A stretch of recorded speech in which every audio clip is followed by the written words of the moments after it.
My nephew has protection. I control HR. Drop it, Vernon said with a dismissive wave, not even looking up from his computer. Know your place, Danny. The decision is final. The words hit me like a physical impact, knocking the air from my lungs. I stood frozen before his gleaming desk, watching him casually destroy 5 years of my dedicated work. 5 years of solving impossible engineering challenges. 5 years of watching less qualified people rise while I stayed behind. With all due respect, sir, your nephew isn't qualified to lead advanced projects. He can't explain basic aerodynamic principles without stammering. The wing concept that saved this company millions was my design, my innovation. I earned that promotion. Vernon finally looked up, annoyance flickering across his face.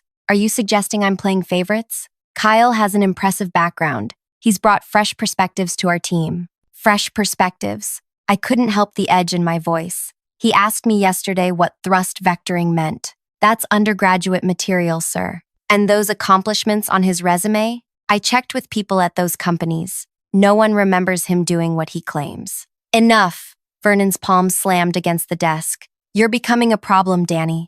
A problem I don't need. My nephew has protection. I control HR. Drop it. The anger burning inside me remained contained, but just barely. I straightened my spine and looked directly into his eyes. You have no idea who you're dealing with. You have 10 minutes to fix this. Vernon's laugh was short and sharp. Are you threatening me? With what exactly?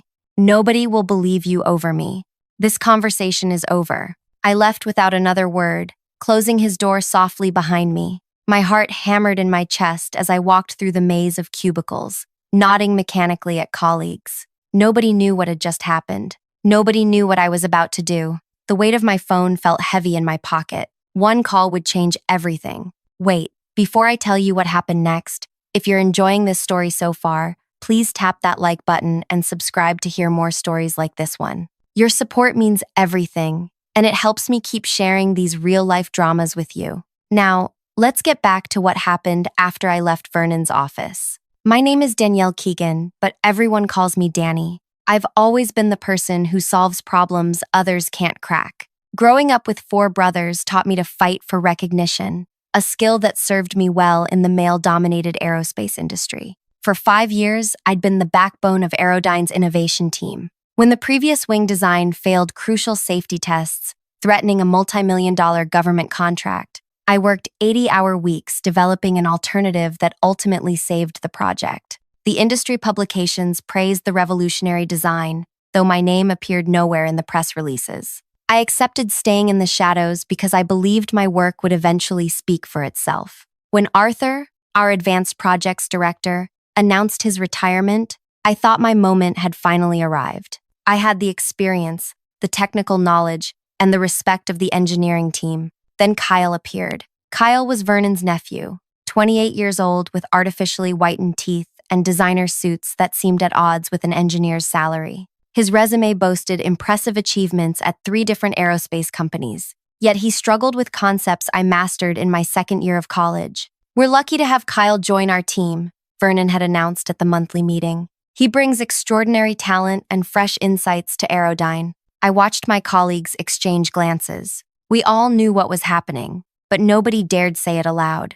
3 weeks later came the announcement that confirmed our suspicions. Kyle would take over as Advanced Projects Director when Arthur retired next month. The injustice burned inside me, but I tried to follow proper channels. I scheduled a meeting with Human Resources to discuss my concerns about Kyle's qualifications. We appreciate your dedication, Danny, said Priya from HR, her expression sympathetic but firm. But we need you to be a team player here. Kyle has excellent credentials, and Vernon speaks very highly of him. Have you verified those credentials? I asked. Because I've made some calls, and that won't be necessary, Priya interrupted, suddenly looking uncomfortable. The hiring committee has reviewed everything thoroughly.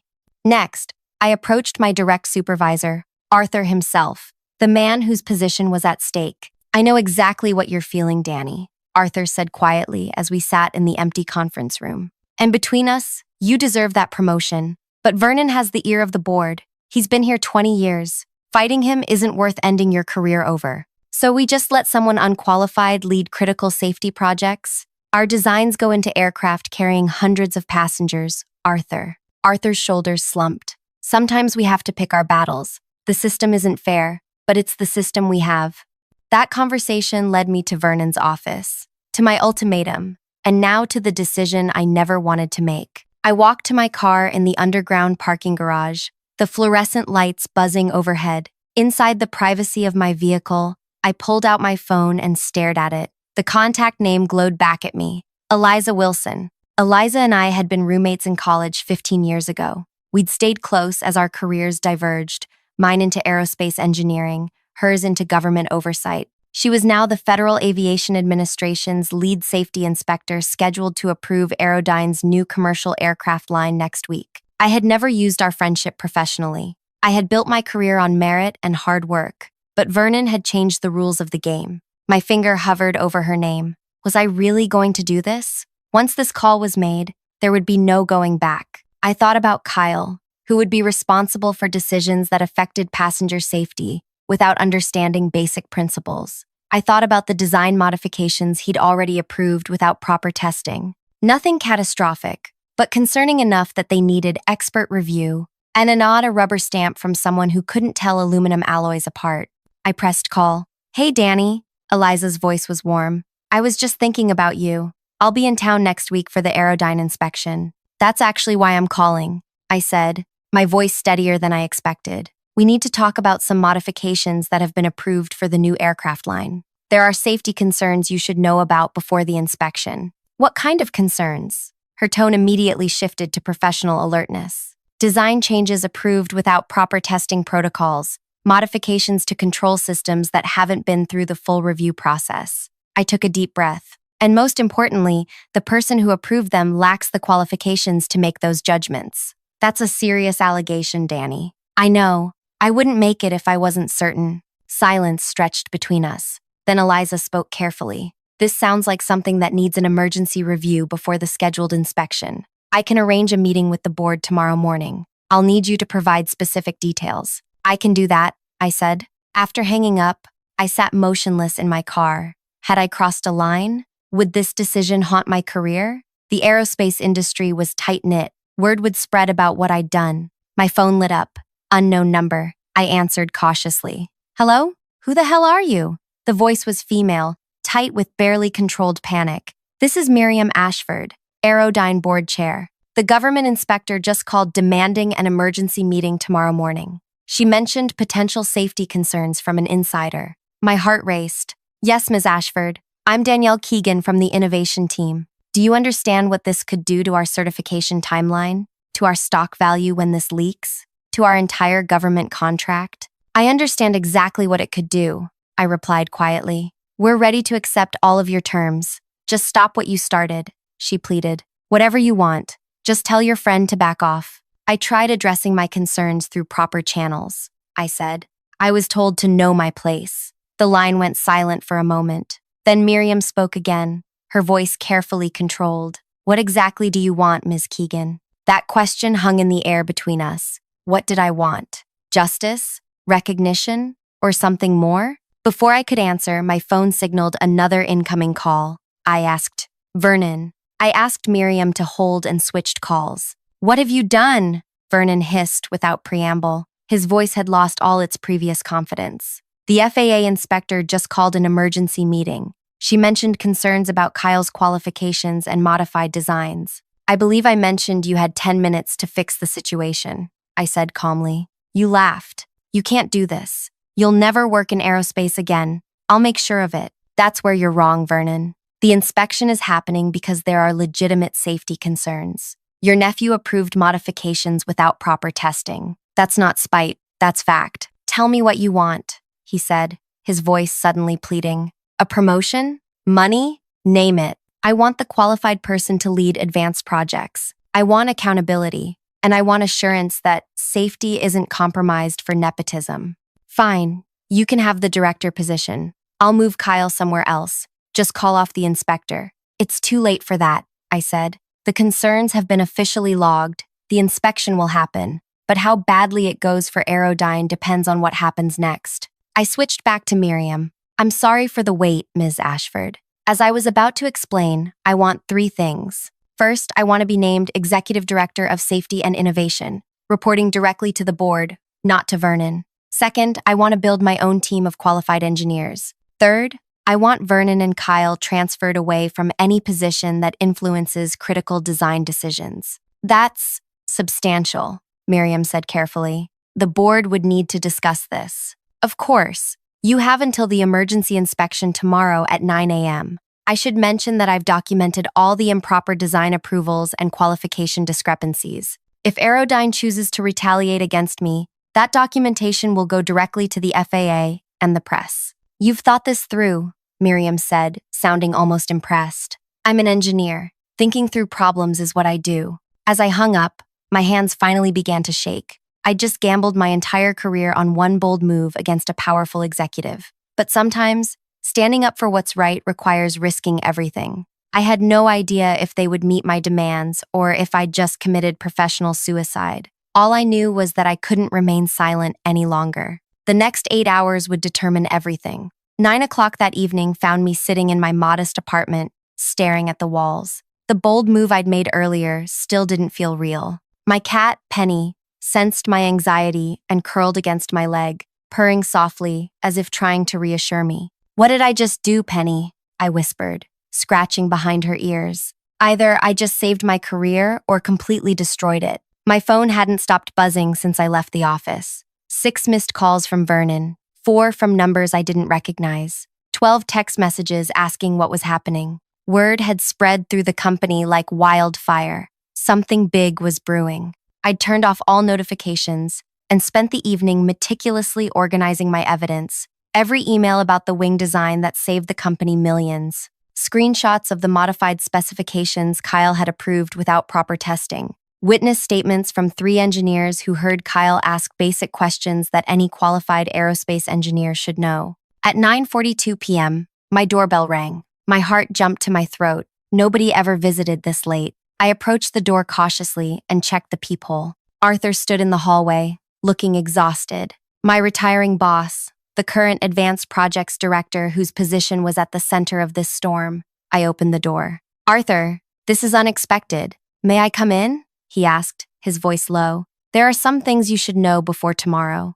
I hesitated, then stepped aside. Arthur had always been fair to me, even if he hadn't fought for my promotion. He entered and declined my offer of tea, remaining standing. "The board has been in emergency session for the past 3 hours," he said without preamble. "Vernon is fighting for his life in there." "What do you mean?" Arthur's expression was grim. "This isn't the first time Vernon has placed unqualified relatives in key positions. 2 years ago, before you joined our team, his brother-in-law briefly headed procurement. He approved substandard materials that nearly caused a testing failure." I stared at him. "I never heard about this." "It was hushed up.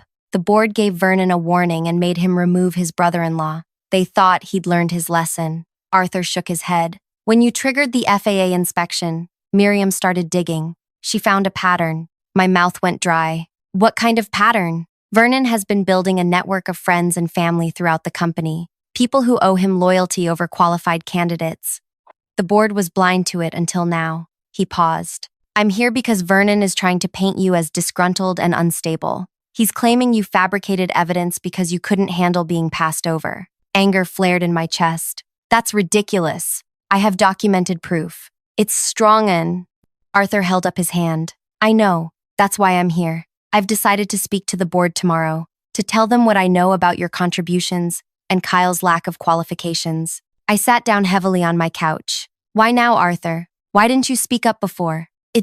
His face flushed with shame. "Because I was a coward. I'm retiring in 4 weeks with a generous package." I didn't want to rock the boat. He met my eyes. "But what you did today, having the courage to risk everything for what's right, it made me realize I can't leave this way. I can't let Vernon destroy someone else's career to advance his family." A lump formed in my throat. "Thank you." "Don't thank me yet. Vernon has powerful allies. Tomorrow won't be easy." After Arthur left, I couldn't sleep. I paced my apartment, rehearsing what I would say at the emergency inspection. Around midnight, my phone chimed with a text from Eliza. "Be prepared. They'll try to discredit you." At 6 a.m., exhausted but resolute, I dressed in my most professional outfit, charcoal pants, cream blouse, and the navy blazer I reserved for important presentations. As I applied minimal makeup, I studied my reflection. The woman staring back had dark circles under her eyes, but a determined set to her jaw. I arrived at Aerodyne headquarters at 7:30, wanting to be early and settled before the 9 a.m. meeting. The security guard gave me an odd look as I badged in. Clearly, he'd heard something was happening. The office was eerily quiet for a workday, with most cubicles empty. I headed to my workspace to gather additional materials and found Ryan from my team already there, looking concerned. "Danny," he said in a hushed voice, "everyone's talking. Is it true you reported safety issues to the FAA?" "I reported concerns through the proper channels," I said carefully. Ryan glanced around nervously. Vernon's assistant was clearing out his office earlier. My eyebrows shot up. "What?" "Yeah, putting things in boxes. And there's a rumor the board has been here since 5 a.m. He lowered his voice further. "And Kyle didn't badge in today." Before I could process this information, my phone rang. Miriam Ashford. "Ms. Keegan," she said when I answered. "Please come to the executive conference room immediately. The inspection isn't until 9, I said, checking my watch. It was only 7:45. "This is a pre-meeting. Just you, me, and 2 board members. Now please." My pulse quickened. "I'm on my way." Ryan gave me a thumbs up as I grabbed my materials and headed for the elevator. My mind raced with possibilities. Was this an ambush? Were they going to try to pressure me into withdrawing my complaints before Eliza arrived? The executive conference room occupied the corner of the top floor, with glass walls offering a panoramic view of the city. As I approached, I could see 4 people inside, not 3, as Miriam had indicated. Miriam sat at the head of the table, flanked by 2 older men I recognized from company photos as board members. The 4th person was Vernon. My steps faltered. Vernon's presence suggested this wasn't going in my favor. I took a deep breath, straightened my shoulders, and entered. "Ms. Keegan, thank you for joining us," Miriam said formally. "Please sit." I took the only empty chair, directly across from Vernon. His face was ashen, his usual confidence nowhere to be seen. He wouldn't meet my eyes. "Before the FAA inspection, we wanted to address the situation directly,"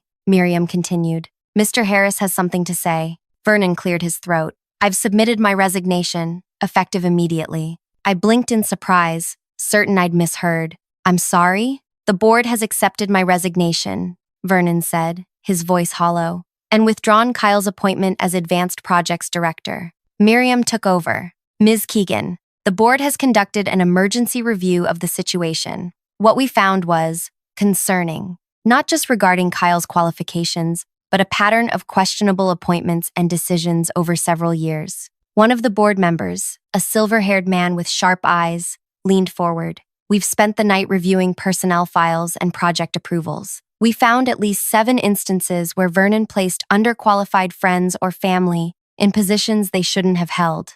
And more troublingly," the other board member added, "we identified multiple cases where safety protocols were abbreviated or bypassed entirely." I struggled to keep my expression neutral. I wasn't aware of the extent. "Neither were we," Miriam said grimly, "until you forced us to look."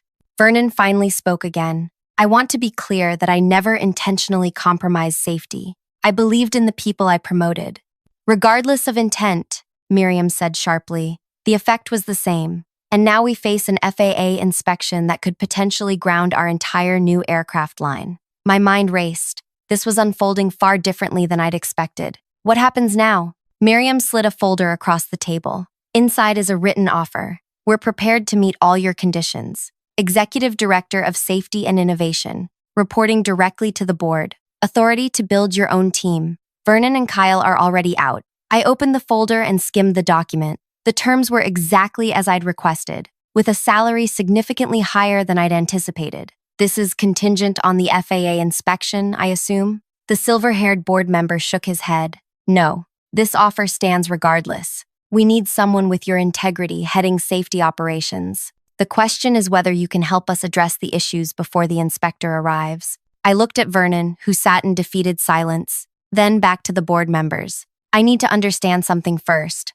Why wasn't Arthur in this meeting? He's still the current Advanced Projects Director." The 3 board members exchanged glances. "Arthur came to us last night," Miriam finally said. "He provided detailed information about your contributions and Kyle's shortcomings. He also admitted his own failure to speak up earlier. He offered his immediate resignation as part of taking responsibility. My heart sank. Did you accept it? We're discussing that. His honesty counts in his favor, but his silence until now is troubling. I took a deep breath. I have conditions beyond what's in this folder. Vernon's head snapped up, his expression incredulous. Go on, Miriam said cautiously. First, Arthur stays until his planned retirement date. His experience is valuable for transition, and he ultimately did the right thing. Miriam nodded slowly. We can agree to that. Second, I want a complete safety audit of every project Vernon or his appointees have touched in the past 3 years, conducted by an independent third party. Reasonable, the silver-haired board member said. Third, I want a written acknowledgement of my contributions to the wing design project, including in any future publications or presentations. Done, Miriam said. And finally, I said, looking directly at Vernon, I want your assurance that every employee affected by nepotism will have their cases reviewed fairly for possible advancement or compensation. Vernon's jaw tightened, but he nodded stiffly. Then I'll help you prepare for the FAA inspection, I said. I believe we can address the most critical issues before 9 a.m. if we start immediately. Miriam stood. I'll have legal finalize the paperwork while we work. Thank you, Ms. Keegan.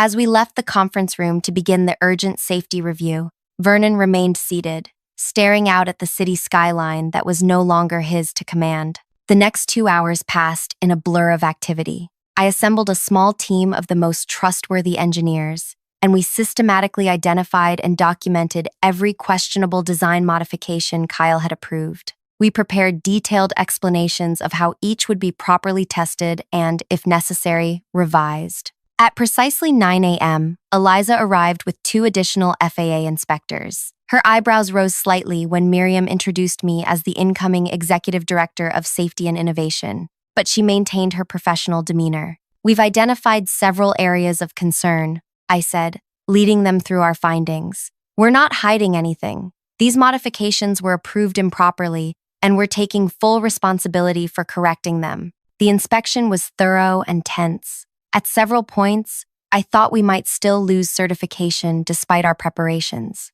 One particular control system modification had progressed further than I realized, potentially affecting handling characteristics. During a brief break, Eliza pulled me aside. You've been busy since yesterday. It's been eventful, I admitted. Are you sure about this? She asked quietly. Taking a leadership role in a company with these issues? I nodded. Someone needs to fix the culture here. It might as well be me. She studied my face. You always were stubborn. Just promise me one thing. If you find more problems, you'll report them properly, not hide them. You have my word. The inspection continued until late afternoon. When it concluded, Eliza didn't immediately announce her decision, instead conferring privately with her team. The waiting was excruciating. Finally, she returned to the conference room where the board, Arthur, and I sat anxiously. Aerodyne has serious procedural issues that must be addressed, she began, her expression stern. However, we acknowledge the company's transparency today and the concrete plans for remediation. Miriam leaned forward. And our certification? Conditional approval, Eliza said, subject to implementing all the corrections we've outlined and submitting to monthly progress reviews for the next 6 months. The relief in the room was palpable. Conditional approval was the best we could have hoped for under the circumstances. As the meeting concluded and people filed out, Arthur approached me. Congratulations, Executive Director. You've accomplished more in 24 hours than most people do in a career. I smiled tiredly. Thanks for speaking up, Arthur. It mattered. I should have done it sooner. He paused. There's something you should know. After the board meeting last night, I overheard Vernon on his phone. He was furious, talking to someone about making her pay once this blows over. My smile faded.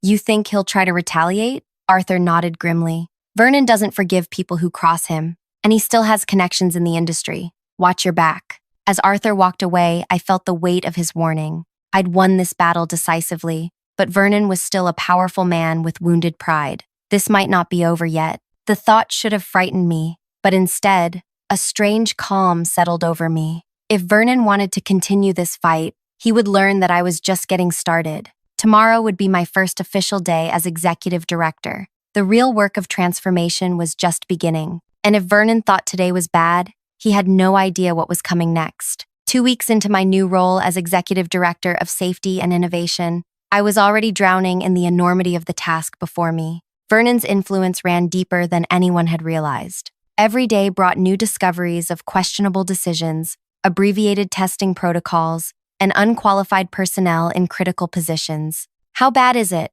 Arthur asked during our daily morning meeting. He'd become an invaluable ally in navigating the company's complex structure. I pushed a stack of reports across my desk. Worse than we thought. The wing design for the military contract? The calculations were fudged to meet the deadline. It's sound enough to fly, but nowhere near the performance metrics we promised. Arthur winced. That contract is worth nearly $100 million. I know, and there's more. I pulled up an email on my screen. 3 of Vernon's appointees in quality control have been approving components that don't meet specifications. They've been marking them as acceptable variances. Have you told the board? I'm presenting a full report tomorrow. They're not going to be happy. Arthur leaned back in his chair, studying me with concern. You look exhausted, Danny. Are you sleeping? I wasn't. Every night brought new anxieties about the magnitude of what I'd undertaken. The responsibility for fixing years of corner cutting and nepotism now rested squarely on my shoulders. Plus, there was Vernon's threat to consider. I'm fine, I lied, just adapting to the new position. After Arthur left, I stared at the mountain of documents on my desk. This wasn't just about my promotion anymore. The safety of pilots, passengers, and military personnel relied on these aircraft performing as promised. Lives were literally at stake. My assistant, Zoe, knocked on my open door. Danny, there's someone here to see you. Says it's urgent. Who is it? A Mr. Tanner from Orion Aerospace. He doesn't have an appointment. I frowned. Orion was our biggest competitor. Show him in. Jordan Tanner was tall with salt and pepper hair and the confident bearing of someone accustomed to commanding rooms. He declined my offer of coffee and got straight to the point. I'll be direct, Miss Keegan. Word has spread about your situation here. I'm authorized to offer you a position at Orion as our head of engineering. Substantial salary increase, full team authority, and none of. He gestured vaguely around him. This mess to clean up. I blinked in surprise. That's unexpected. Is it? You exposed serious problems in a major aerospace company. That took courage and integrity. Those are qualities Orion values. He slid a folder across my desk. All the details are inside. We'd need your answer within the week. After he left, I sat stunned, staring at the folder. The offer was tempting, a clean slate without the uphill battle I now faced. I could walk away from Vernon's looming threat and start fresh. But something felt off about the timing. Later that afternoon, during a meeting with my newly formed safety team, I received a text from an unknown number. Parking garage, level 3, 5:30 p.m. Come alone if you want to save your career. My pulse quickened. Anonymous messages were never good news. I debated ignoring it, but curiosity and concern won out. If someone had information about more safety issues, I needed to hear it. At 5:30, I cautiously approached level 3 of the parking garage, my phone ready to dial security. The concrete structure was mostly empty. The workday ended for most employees. A figure stepped out from behind a concrete pillar. Kyle. I tensed immediately. Vernon's nephew looked different from when I'd last seen him. His designer clothes replaced by casual wear, his confident swagger gone. Thank you for coming, he said, his voice subdued. What do you want, Kyle? He glanced nervously around the garage. I need to warn you. Uncle Vernon is planning something. Something big. I'm already aware he wants revenge. Kyle shook his head. It's worse than that. He's been making calls to everyone who owes him favors. He arranged that Orion job offer. I frowned. Why would he want me to go to a competitor? Because he's setting you up. If you take it, he has evidence ready to provide to Orion showing you stole proprietary designs. It would destroy your career there before it began. My mind raced. And if I don't take it? Then phase 2 begins. He's gathering statements from people claiming you've been falsifying safety reports to make him look bad. He has someone on your team feeding him information. The betrayal stung. Someone I'd trusted was working against me? Why are you telling me this, Kyle? You lost your position because of me. His eyes dropped to the ground. Because I never wanted any of this. Uncle Vernon pushed me into a role I knew I wasn't qualified for. I tried to tell him, but he wouldn't listen. Said it was my birthright to lead at Aerodyne. He looked up, his expression earnest. I'm actually a decent marketing guy. That's what I studied. But aerospace engineering? I was drowning from day one. I studied his face for signs of deception, but saw only genuine distress. There's something else, Kyle continued. Uncle Vernon has a meeting tomorrow with two board members, Philip and James. They've always been his allies. He's convinced them to call for a vote of no confidence in your leadership. My stomach tightened. Based on what? He's going to claim you've exaggerated the safety issues to justify your promotion, that you're creating a crisis to make yourself look like a savior. I leaned against a nearby car, processing this information. Vernon was moving faster than I'd anticipated. I'd been focused on fixing the company's problems, not defending my position. Why should I believe you? I finally asked. Kyle pulled out his phone and played a recording, Vernon's voice discussing exactly the plan he'd just outlined. The evidence was undeniable. What do you want in exchange for this information? I asked cautiously. Nothing. Consider it an apology. I never should have accepted that position. He pocketed his phone. Just, if things ever settle down, maybe put in a good word for me in marketing. That's where I actually belong. After Kyle left, I sat in my car for nearly an hour, formulating a plan. Vernon was coming for me, and he had allies. I needed to move quickly. The next morning, I arrived at the office at 6 a.m. and immediately called Miriam Ashford.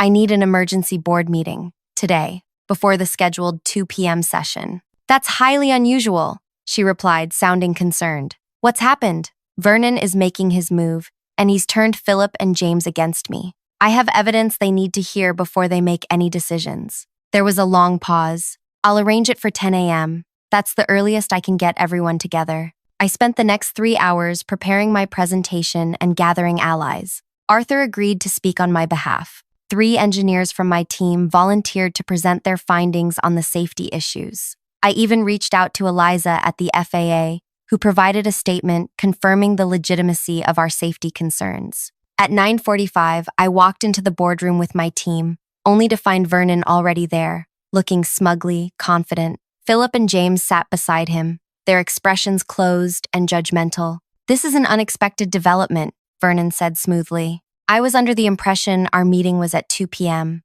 Plans change, Miriam replied coolly, taking her seat at the head of the table. Ms. Keegan has raised concerns that couldn't wait. Vernon's confidence wavered slightly. What concerns? I connected my laptop to the projector. Concerns about a coordinated effort to undermine Aerodyne's new safety protocols and discredit my leadership through false allegations. Vernon's face reddened. That's absurd. If anyone has fabricated allegations, it's you. I thought you might say that. I clicked to the first slide, a transcript of Kyle's recording. This is a conversation between you and board members Philip and James from yesterday evening. You'll note the detailed discussion of how to force me out based on claims that I've exaggerated safety issues. Philip and James shifted uncomfortably in their seats. You can't verify that transcript, Vernon snapped. I don't need to. I played the actual recording, Vernon's voice filling the room with damning clarity. Vernon's face went from red to ashen. Where did you get that? Your nephew has a conscience, it seems. For the next hour, I methodically presented evidence of every accusation Vernon had planned to make against me, alongside proof of its falsehood. I showed the board the Orion job offer and explained how it was meant to trap me. When I finished, the boardroom was silent. Vernon stared at the table, defeated for the second time. If these allegations are true, Miriam said slowly, then this represents an attempt to compromise Aerodyne's safety culture and regulatory standing for personal revenge. They're true, I said confidently.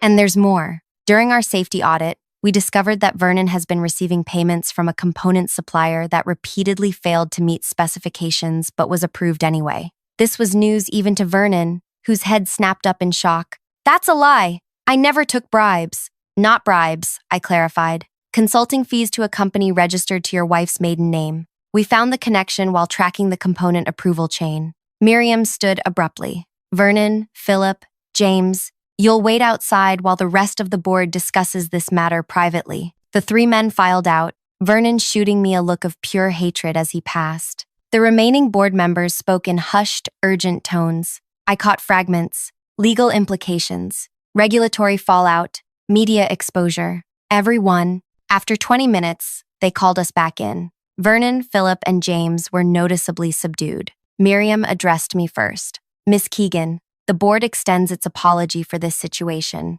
We unanimously reaffirm our confidence in your leadership. Then she turned to Vernon. As for you, the board has decided to refer this matter to legal counsel for potential criminal charges. Your consulting arrangement with our supplier appears to violate both company policy and federal contracting laws. Vernon went completely still. You can't prove intent. Perhaps not, Miriam agreed. But the appearance of impropriety is enough to trigger a federal investigation.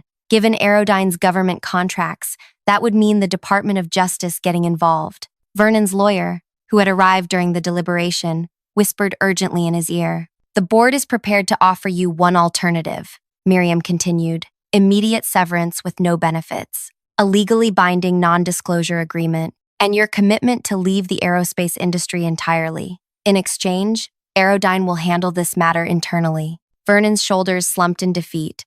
I'll take the deal. As Vernon signed the severance agreement, I felt no satisfaction, only relief that this chapter was finally closing. The real victory wasn't personal revenge. It was the opportunity to transform Aerodyne's safety culture and ensure that merit, not connections, determined advancement. 6 months later, Aerodyne passed its FAA follow-up inspection with flying colors. Our military contract was fulfilled with components that exceeded specifications. Kyle found his place in the marketing department, where his actual talents shone, and I assembled a team of the industry's most qualified engineers, many of whom had been previously overlooked due to Vernon's nepotism. The true revenge wasn't destroying Vernon. Sudden. It was building something better from the ruins of his corrupt system. He lost everything that mattered to him, his power, his reputation, his industry standing, and I gained everything I'd worked for: recognition, authority, and the chance to lead with integrity. The night after our successful FAA inspection, Eliza raised a toast at our celebration dinner. To Danny, who taught us all that standing up for what's right isn't just good ethics, it's good business. As applause filled the room, I thought about the journey that had brought me here. One moment of courage had changed everything, not just for me, but for hundreds of employees and thousands of people who would fly safely in our aircraft. Sometimes the best revenge isn't what you destroy, but what you build in its place. If this story resonated with you, please tap that like button and subscribe for more real stories about standing up against workplace injustice. Have you ever had to take a stand against unfair treatment at work? Share your experience in the comments below. Your story might inspire someone else to find their courage.